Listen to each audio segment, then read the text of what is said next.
All right, so welcome to the session, an introduction to SQL Server. This is part of a full course on querying SQL Server, and it is basically focused on T-SQL. This first module is going to be like an overview of SQL Server as a platform, and I'm going to switch between these slides and the practical sessions using SQL Server Management Studio. So let's just get deep into it. Now, this is a little about me. I have experience in SQL Server as well as Oracle and some other things, and I'm reachable online. If you Google Kenneth Igiri, you'll see me all over the place. So I don't need to go through this in detail.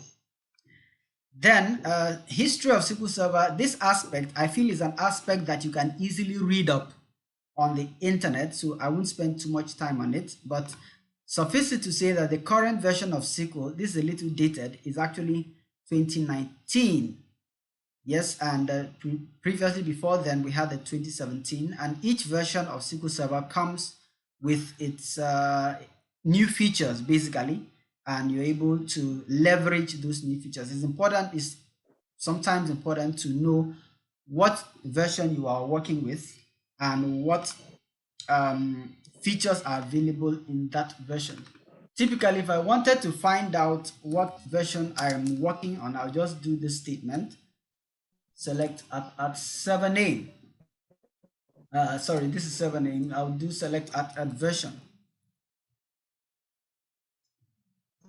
So if I was in a new environment and I wanted to know what version is running, there are many ways to do it, of course, but this is a straightforward way to see exactly what you're working on. This is SQL Server 2019 RTM, and I think it's in the next slide. I'll show you what these mean. Yeah. So RTM basically means that this version of SQL Server is the base version. There's no patch on it. Let me pause a little bit. But I'm recording the session, so I have to I'm capturing all the sounds. All right, can I continue? Prince? All right, so basically, I'm sure he's muted himself. All right, basically, if I wanted to find out what version of SQL this is, I do that with this tool, select at version, and it tells me that my version is 2019 RTM. RTM means, I forgot the full meaning, but it basically means that this is the base version for this the first release of this version of SQL Server. You can see the details of these versions on some websites like SQL Server Updates, if I'm not mistaken, .com. I'll just show it to you quickly. 1 minute. Then there's another one, SQL Server builds.blogspot.com. I'm going to display it right now. My internet is also giving a little bit of issues. All right, so this is a website called SQL Server Updates.com. So it gives you all the list of SQL Server versions that are currently available. This is the current build 18.5, the latest update for the current build. This is version 2019. These are the updates that are available for 2019, 2017, 2016, and so on and so forth. This is the most recent. Now, there's another environment I like, that the website I like to use. This is SQL Server builds.blogspot.com. Of course, you can get this information on the Microsoft site as well, but these sites make it easy for you to see. I use this one a lot. So this tells you that this is the latest release. This release has no service pack. SP stands for service pack, and this is the latest cumulative update. Service packs actually stopped in SQL Server 2017, if I remember well, and this is the latest cumulative update 4 for SQL Server 2019. So in our environment, we are using SQL Server 2017, the base version. If you go down this site, okay, first of all, RTM means release to manufacturing. So that is that's what we have. Remember on our that we're going to be playing with today. The release to manufacturing version. That means that there's no service pack on it and there's no cumulative update on it. It's just a basic install of the first release of SQL Server 2017. If you go down on this site, you will see more details about all the cumulative updates that were released for SQL Server 2019 up till the latest one. You also see the build numbers. You see that the build number for SQL Server 2019 is 15.0.2000.5. If you go down to 2017, it also has a build number 14. So and so. So for each release, for each patch they release, each cumulative update, there's a new build number, a new file version, and so on and so forth. You can get all that information here on SQL Server builds.blogspot.com. So let's get back here. So our version is 2019 RTM, so we don't have any of the cumulative updates installed. Let's go back to our slides. So this history keeps getting updated as new releases of or as Microsoft gives us new releases of SQL Server. Now editions, this is another concept which we find in SQL Server. Editions, basically what they group each version of SQL Server into what is called editions. Now what it means is that there are variants of that particular version depending on the functionality that is available or the complexity of the functionalities available, the number of functionalities available, and the degree to which those functionalities can serve organizations. For example, if you want to look at the Express edition, if you have an Express edition, you have limitations. For example, you cannot have a database that is larger than 10 gig. You cannot have high availability. Express editions are typically for your personal work, your personal practice. You have the Developer edition, which is for you to do development work in an enterprise, but it's not for you to use for commercial purposes. It's not for production. We also used to have the web version and the standard and the enterprise. Most large organizations like ours, we use enterprise edition because enterprise edition offers you the complete set of capabilities in everything in HA, everything in DR, everything in performance, all the limits, the maximum limits of SQL Server is it's fully available in an enterprise edition. The standard editions have certain limitations. In Microsoft documentation, you will see the specifics of what the limitations are for each of the editions. Then one of the key concepts that when you start working with SQL Server, especially if you work with other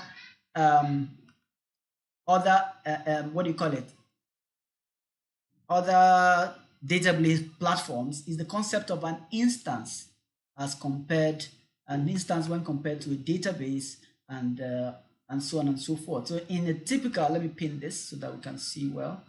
In a typical SQL Server installation, the relationship between an instance and databases is what you call a one-to-many relationship. That means you can have many databases in one instance. I have another instance here. I'll just start it up and then we'll see what we're talking about. Yes. Let me see. I'll just start it up, and so we'll see that we'll have two instances, and in each of those instances we can have many databases within them. Now, an instance can be either a named instance or a default instance. When an instance is a default instance, you discover that it takes the name of the host. It takes the name of the host, and it takes the default port of 1433. port numbers, the listening port number in SQL Server can be changed, but the default port number is 1433. When, and you have that is a static port. When you have what do you call it? I have an Express edition here, and it's typically installed as a named instance. When you have a named instance, the port number is dynamic. That means that it changes. It basically takes up a port number every time you restart the instance. Every time you restart the instance, it takes up a port number. So you have to make sure. Hello, Ken. Yes, please. Hello. Hello. So here. please, if it just like DHCP. Something like that. Like the way. Yeah, it's something like DHCP, dynamic. So I'll show you where it is recorded. Just give me a minute. Let me just try to log into this one. Okay. Yes, so I'll show you the details of the port configuration, but you have to understand that whenever you install a named instance, by default, the port number is dynamic.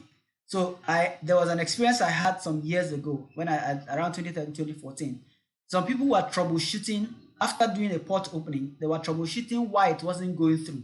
They were there for hours until I got into the call, and when I looked at the instance, I realized the instance is a named instance. And when you install named instances next, by default, the port number is not 1433. It is a dynamic port. So you have to find out which exact port is it using at that time for you to know which port you need to open and how to troubleshoot any communication issues. But back to what I was saying, I'll come back to that. I was saying that you can have here, in this case, we have 2 instances. And then in each instance, we have, multiple databases. And the databases are typically of 2 types. You have the system databases and the user databases. Now, the system databases come predefined, pre-installed with SQL Server. And every time you install an instance of SQL Server, it comes with they have their functions, and we'll go over them in the course in this course. Let's go back a little to the issue of port numbers. Now, if I go to my SQL Server Configuration Manager, I am going to see that I have all my instances installed here. This is what will really tell you which instances are available. It is possible that if this instance is down, I may find out that I'm not able to log into it. But for me to really be sure whether that instance exists on the server, I have to come to SQL Server Configuration Manager or maybe Services. Then when I come here, I can see a lot of detail about this instance. For example, let me show you something about this instance which is important. When I go to the properties of the instance, I think that properties has come this way. If I go to properties of the instance, where are you? Sorry about that. Let me just come back. Yes, I can find out the account name that is used to run this instance.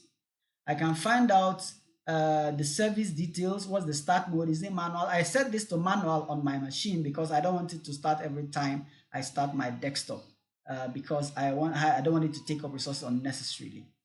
Then this is a binary path. That means the path where SQL Server is installed, and you can use this command to actually start SQL Server.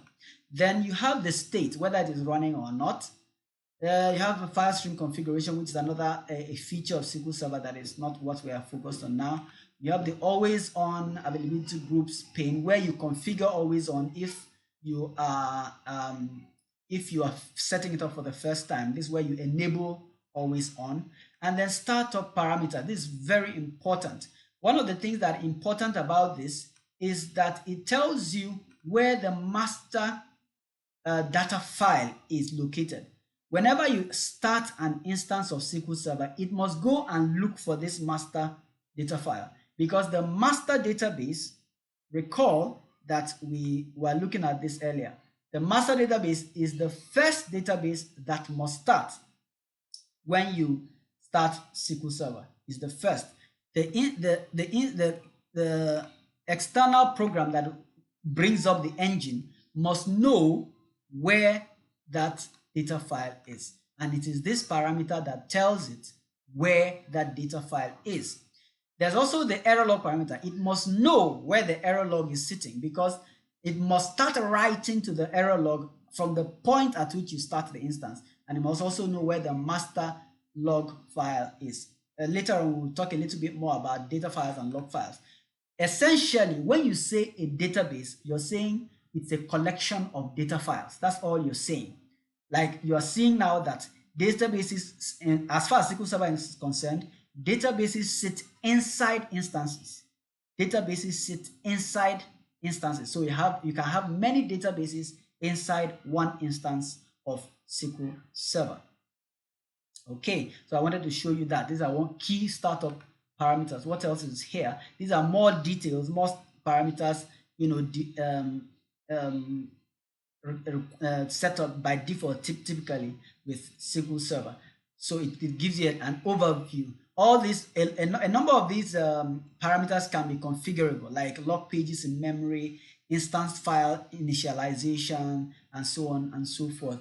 Instant file initialization, well, that's a whole new topic, but it basically means that when you tell SQL Server to create a data file, it doesn't try, it can do it much faster. It doesn't try to zero out the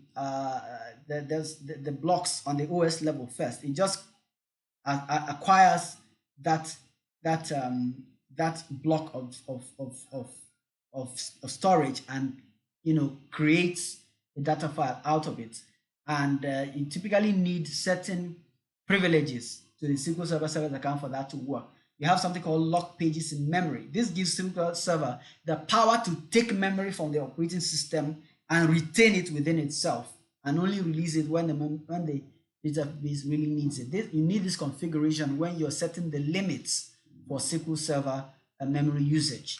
Okay, so those are some of the things that you see here. So let's come back. So like I said, when you start up the instance of SQL Server, it must know where the master database is. Now, the master now in turn knows where every other thing is.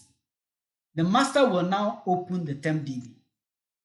The master has a record of where the tempdb data files are. That's what you see in something called select star from sys.master files. Yeah. So anytime you see sys.this is most of the time these are what you call catalog views or catalog system views that give you information or metadata information about the entire instance. So the master database, you see this sys.master files actually is sitting in the master database. This is a catalog view, if I'm not mistaken, that sits inside the master database. If you want to see all the catalog views and tables that are in the master database, it's as simple as extracting this. And a lot of them are, they are, what do you call it, intuitive in their naming. For example, if you see sys.availability replicas, that will tell you that this view, this is a view, right?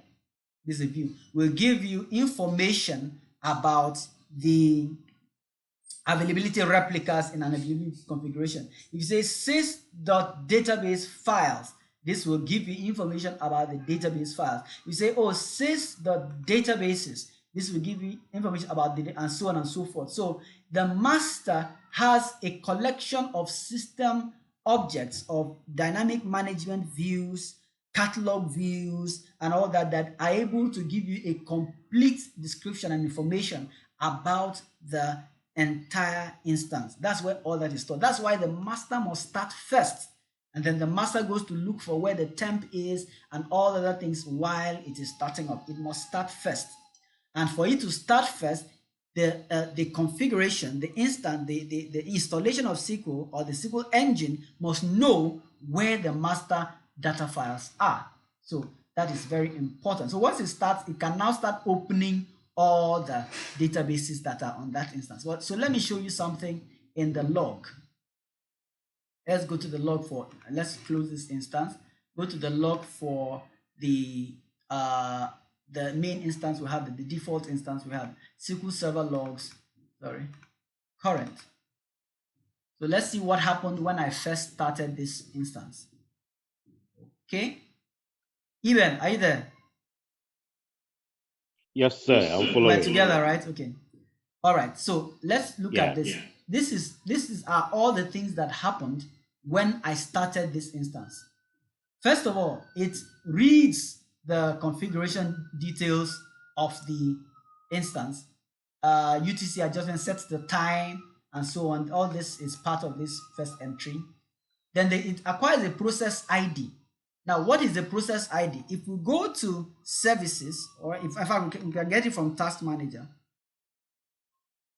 We can get it from task manager. If you come here, if you go to details, right? Yeah. Yes, I have a column for PID here. If I have a problem with SQL Server that denies me all other ways of terminating the instance, I can come here, identify. Can you see that it's the same number? I can identify the process ID on the operating system level, and I can terminate it. You get, so this tells you the process ID that was acquired from the operating system when this instance of SQL started. So that's another an important thing. Then it tells you where the environment where it's sitting. It tells you what the authentication mode is. It is reading all this. It's preparing itself to start up. You see that it has opened the error log. So it tells you, remember that there's a configuration entry that tells it where the error log is. That open the error log, starts writing to it. It tells you who the service account is. It now starts reading the configuration, the startup parameters, and uses those startup parameters to open the master database and so on and so forth. And then it determines what are the resources that are available to it. It knows, okay, I have one CPU socket with two cores of CPU, and it also knows how much memory it has. What else is this? Yes, it has 12 gig of RAM, and allocate some buffer pool. This is where all the calculations take place. It's like a scratch pad for the instance, where you have things like it will temporarily store queries and all that. So you have to acquire that from memory, determine when SQL Server takes up memory from the OS, it has to compartmentalize it internally to know where am I going to put my buffer pool, where am I going to put this aspect of memory. There are many aspects of memory, and typically they are recorded in what you call memory clerks inside SQL Server. Then query store settings, and so on and so on. So a lot of things are going on here as it starts up. It just basically sets up itself, defines the environment that it's in, tells you some of the key parameters that are on, resource governor, the port number that is listening. Okay, let's talk about this port. This is UDP 1434. This is not TCP. This is UDP 1434. The purpose of this port number is for it to advertise the instance, basically. So when somebody wants to come into this server to find out, is there any instance of SQL Server on this server, it will scan port UDP 1434. That is why when we go to an environment like the cardholder environment, PCI DSS requires that we disable this capability. How do we disable it?